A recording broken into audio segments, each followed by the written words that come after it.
This lesson is on thinking maps. Describing an item or a concept can be difficult.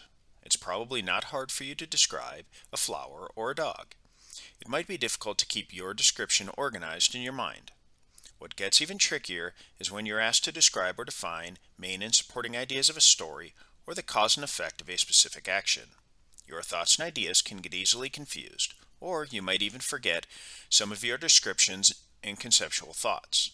Thinking maps were created to help organize your thinking so that you can construct knowledge much like an engineer uses certain tools to build a new bridge. This lesson introduces thinking maps and covers how each of the 8 maps shown here can be used to develop a common thinking process language. Keep in mind as you listen to this lesson how thinking and learning go hand in hand. This lesson's essential question is, how are thinking maps useful in the learning process? I would like you to think about this as we go through this lesson. I'd like you to think about how you would illustrate something about yourself and what visual tool you might use to do so. Thinking maps are visual learning tools. Each map is based on the fundamental thinking process, such as describing a quality, sequencing, classifying, comparing and contrasting, and can be used together as a set of tools for showing relationships. These maps, the circle map, the bubble map, the double bubble map, tree map, brace map, flow map, multiflow map, and bridge map, all serve a specific purpose for different types of thinking processes. In this lesson, I will describe the 8 types of thinking maps and how they can best aid you in your learning process. We will prepare for this lesson by discussing the key questions of the student learning plan. What will you accomplish in this lesson? Use thinking maps to enhance learning. Why is this lesson important? Many instructors approach their learners with a variety of strategies to process information. Think about classroom situations you've been in. What strategies were used by the instructor to help students get it? Brainstorming, mind mapping, concept webs, and graphic organizers are tools often used in a classroom to encourage learning. In this lesson, you'll be introduced to thinking maps, visual tools for thinking processes. Throughout this lesson, you will use the 8 thinking maps to enhance your own learning.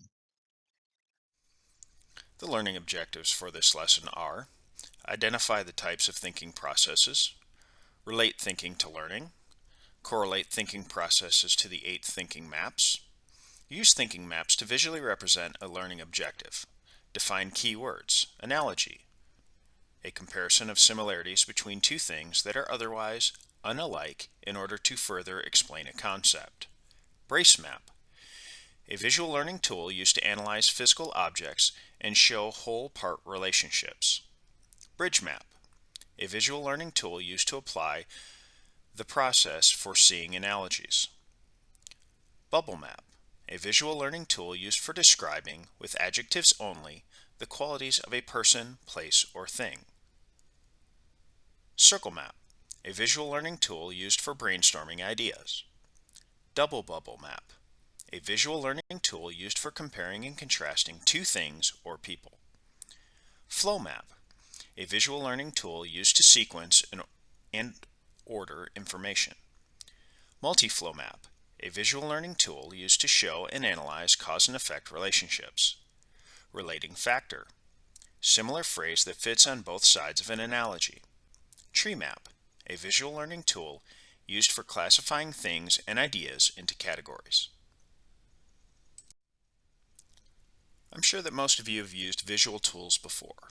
You've used brainstorm webs for mind mapping, webbing, and clustering, and task-specific organizers such as lifestyles or timelines. With thinking maps, we can define in context, describe, compare and contrast, classify, look at whole-part relationships, sequencing, cause and effect, and see analogies. The first thinking map we will discuss is the circle map. The circle map is used for brainstorming ideas.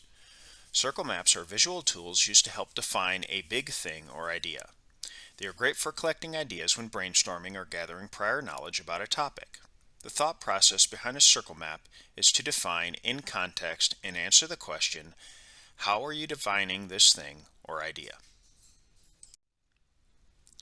To develop a circle map, In the center of the circle, use the word, number, picture, or any other idea or symbol to represent an object, person, or idea that you are trying to understand or define.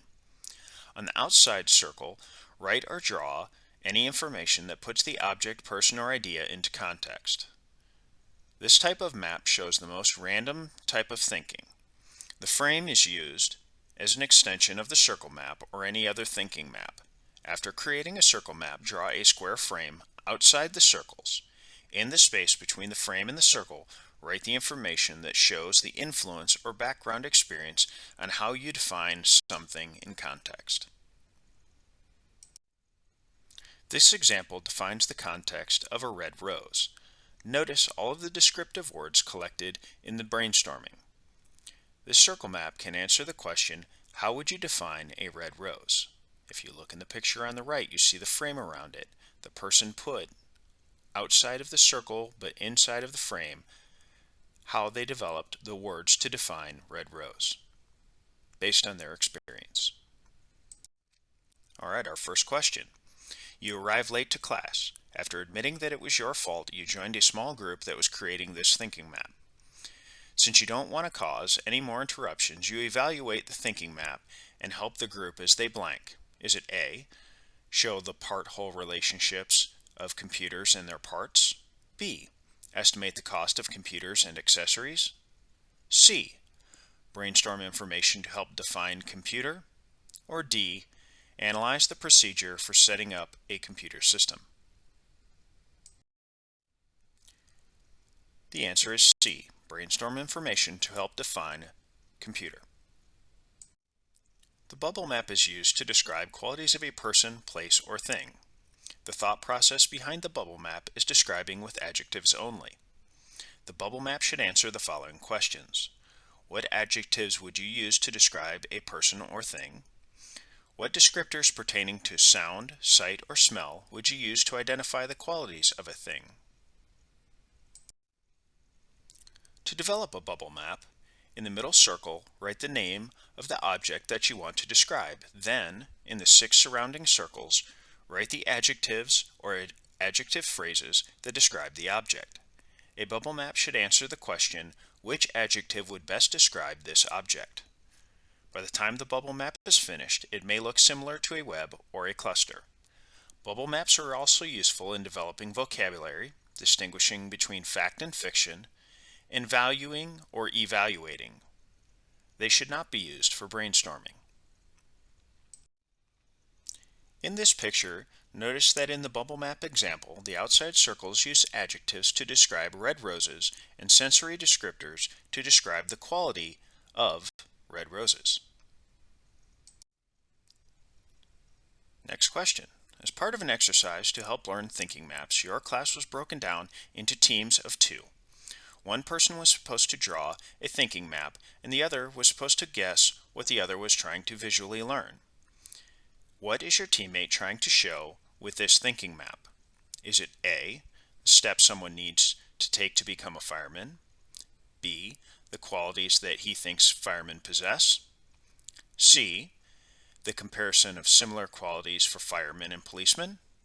Or D, the classification of firemen as important members of the community? The answer is B, the qualities that he thinks firemen possess. The double bubble map is used for comparing and contrasting. The thought process behind the double bubble map is comparing and contrasting. The double bubble map should answer the following question. How are these two things or people alike or different? What are the similarities and differences between the two things or people? To develop a double bubble map, in the larger center circles, write the words for the 2 items or objects being investigated. In the middle bubbles, use adjectives, adjective phrases, or other terms that show similarity between the 2 objects and answer the question, what are the similarities? In the outside bubbles, as connected respectively to the 2 objects, write the words that describe their different qualities. This example compares and contrasts 2 flowers, a red rose and an iris. Notice the similarities and differences in the outside bubbles. You are doing a research report in your biology class, and your teacher sees this double bubble map in your notebook. She has never seen one before, so she asks you what it means. So that she understands what double bubble maps are supposed to do, you say, A. It visually shows the difference between mosquitoes and honeybees. B. It visually shows the similarities between mosquitoes and honeybees. C. It compares and contrasts the qualities of mosquitoes and honeybees in a visual manner. Or D. It describes the part-whole relationships of mosquitoes and honeybees as part of the insect family in a visual manner. The answer is, of course, C. It compares and contrasts the qualities of mosquitoes and honeybees in a visual manner. The tree map is used for classifying or grouping. Things or ideas are sorted into categories or groups. The thought process behind the tree map is also classifying or grouping. This visual tool can be used to identify the main idea and supporting ideas of a topic. It can group, sort, or categorize members of a class. It can classify types or kinds of one topic. The tree map should answer the following question. How would you classify this thing? What is the main idea of this text? Which details support this idea? To develop a tree map, on the top line, write the category name. On the second level, list the subcategories, and then below each subcategory, write the specific members of the group or subcategory. This example classifies plants into two subcategories, edible plants and ornamental plants. Below each subcategory are the various types. The brace map is used to analyze physical objects and shows the part-whole relationships. They help analyze the structure of an item by breaking the whole into its component parts. The thought process behind the brace map is whole-part reasoning. The brace map should answer the following questions. What are the parts of this particular physical object? Do those parts have even smaller parts? To develop a brace map, on the line to the left, write the name of the whole object. On the lines within the first brace to the right, write the major parts of the object. Then, follow within the next set of braces with the subparts of each major part. This example looks at the whole, or the rose bush. The major parts of the rose bush are the flower, the stem, and the root system. Notice that the root system is broken into subparts, rootlets, and root hairs. If you need to sequence or order information, then use the flow map. They identify the relationship between the stages and substages of an event. Flow maps help put events in sequence. They can retell a story or identify steps in a process. The thought process behind flow maps is sequencing. The flow map should answer the following questions. Which event happened first? What steps would you follow to complete this goal or process? To develop a flow map, in the outside rectangle, write the name of the event or sequence. The rectangles that follow list the steps or events that follow from beginning to end. Smaller rectangles can be written below to list substages to each major stage. This example shows the process or steps to follow for giving someone roses as a gift. You volunteer to help young children learn to read. During one of your volunteer classes, another student drew this thinking map to answer a question from one of the children. What do you think the question was? Is it A, is apple juice made the same way as orange juice? B, how they make orange juice? C, how long does it take to make orange juice? Or D, why do you like orange juice? The answer is B, how do they make orange juice? A multiflow map takes the process of sequencing and looks at what caused an event and the results or effects of that event. You can use multiflow maps to analyze the impact of a historic figure or event. It can be used when discussing the motivations of a person or character in literature or in life. It can help predict outcomes. The thought process behind the multiflow map is cause and effect. The multiflow map should answer the following questions. Why did this event happen? What impacts or effects could this event have? To develop a multiflow map, in the center rectangle, write the event that occurred. In the rectangles to the left, list the cause of the event. Write the effects or consequences of the event in the rectangles on the right of the center rectangle. As more causes and effects are identified, add them to the multiflow map. This example of a multiflow map uses the event of giving roses to a friend. To the left are the rectangles that indicate what the causes of the event are. To the right are the rectangles providing the effects of the event. Next question. What would be the most appropriate answer to put in the center box of this thinking map? Is it A, changing seasons, B, mudslides, C, water conservation, or D, urban sprawl? The answer is B, mudslides. A bridge map helps apply the process for seeing analogies. They help identify relationships between people, places, things, or ideas.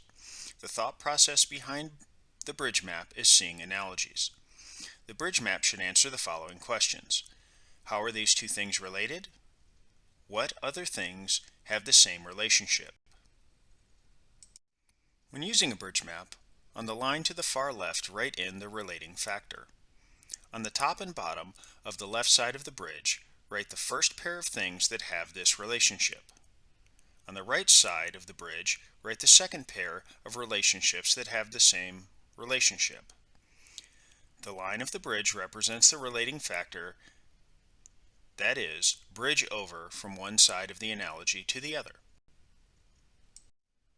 This example of a bridge map develops an analogy showing similar relationships as a rose symbolizes love. Next, we will complete exercise 1 titled Thinking Maps. To complete this in your cadet portfolio from the dashboard, we're going to go to Core Curriculum. We're going to scroll down to Personal Growth and Behavior, Thinking Maps, and then we're going to select Exercise 1, Thinking Maps. Once it's open, you'll notice that it gives you the ability to fill out Exercise 1. If you would like, you can attach a picture of the thinking map, which can be found in the text if you'd like to. And you're going to put down what types of questions does a circle map answer. Same thing for a bubble map. Again, you can see a picture if you would like to download, if you would like to attach one. And then what types of questions does a bubble map answer? Double bubble map, tree map, brace map, flow map, multi-flow map, and a bridge map. Again, you can attach a picture if you would like, but the big part is what types of questions does it answer? Put that text in here. Once you have completed all of that, mark as complete, scroll back up to the top, and hit Save.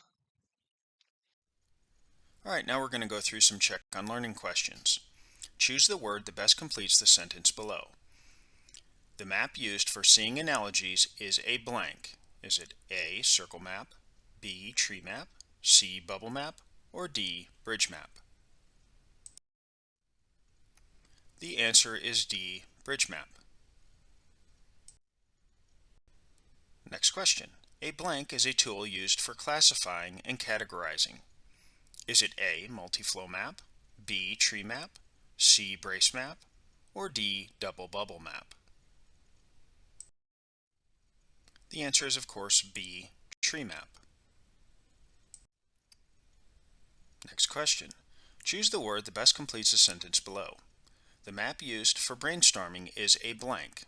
Is it A, circle map, B, bubble map, C, flow map, or D, multi-flow map? The answer is, of course, A, circle map. A blank is used to analyze a physical object and its parts.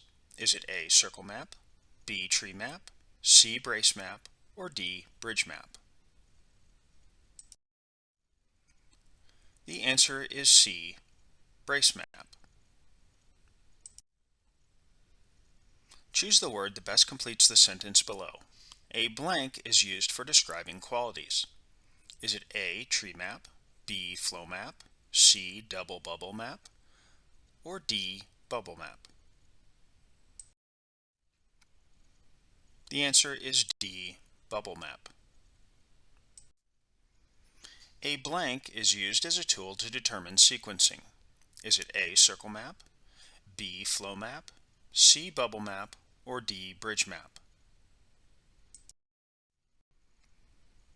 The answer is B, flow map. Next question. Choose the word that best completes the sentence below. A tool used to compare and contrast is a blank. Is it A, circle map, B, multiflow map, C, bubble map, or D, double bubble map? The answer is D, double bubble map. Many of you may have used a Venn diagram to do the same thing. Choose the word that best completes the sentence below. A blank is used for seeing cause and effect. Is it A, flow map, B, tree map, C, multiflow map, or D, bridge map? The answer is C, multiflow map. Next question. A similar phrase that fits both sides on an analogy is a blank. Is it A, flow map, B, tree map, C, relating factor, or D, bridge map? The answer is C, relating factor. And the last question. Choose the word that best completes the sentence below. Blank show or shows resemblance in some particulars between things otherwise unlike. Is it A, analogies, B, relating factor, C, a bubble map, or D, a bridge map? The answer is, of course, A, analogies. We will now match this thinking process and content transfer to the appropriate thinking map using exercise 2, Thinking Maps Review. Once again, from our cadet portfolio dashboard, we're going to select core curriculum. We're going to select personal growth and behavior thinking maps. And then we're going to select exercise 2, Thinking Maps Review. When you open it up, you'll notice it says match the thinking process and content transfer to the most appropriate thinking map. So you see a list of thinking processes right here on the left-hand side. On the right-hand side, you'll see a list of content transfers. And what you'll do is you'll match those. If you notice for number 6 here, it already gives you the answer. It's 4, which is sequencing, and B, which is show the steps used for solving a math problem. Okay? Once you have filled in all the numbers in the left column and all the letters in the right column, you're going to mark as complete, go to the top, and select Save. I would like you to ask yourself, how can you use thinking maps in other academic areas of your education?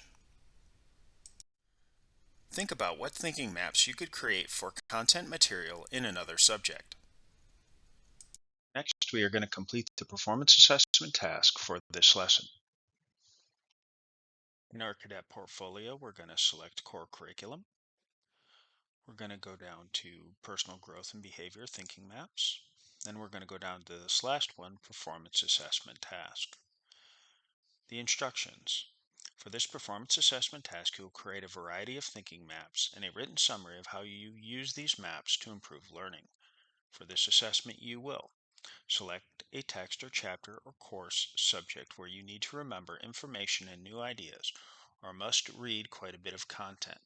Select a course that is difficult for you, or is taught in a way that conflicts with your own learning style.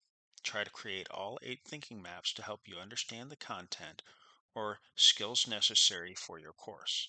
You may create as many thinking maps as possible for the content. Consider them to be a study guide. So for this performance assessment task, you're going to write a short summary about how thinking maps help you improve learning. Show how you are successful. So you can either create a Google Doc or a Word document from your OneDrive and attach the link here, or you can attach the file, or you can write a summary of how you used thinking maps to help improve learning and how you were successful in this box provided for notes. Once that's done, you're going to select Met for all of these. Then you're going to mark as complete. Make sure you put the date in there. Scroll up to the top and hit Save. This brings us back to our essential question. How are thinking maps useful in the learning process?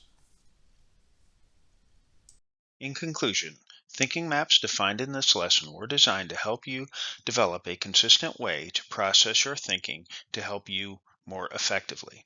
For brainstorming, to comparing and contrasting, from sequencing to seeing analogies, thinking maps are tools that can aid you in keeping your ideas organized, your research easy to read, and also provide ways to stimulate your thinking.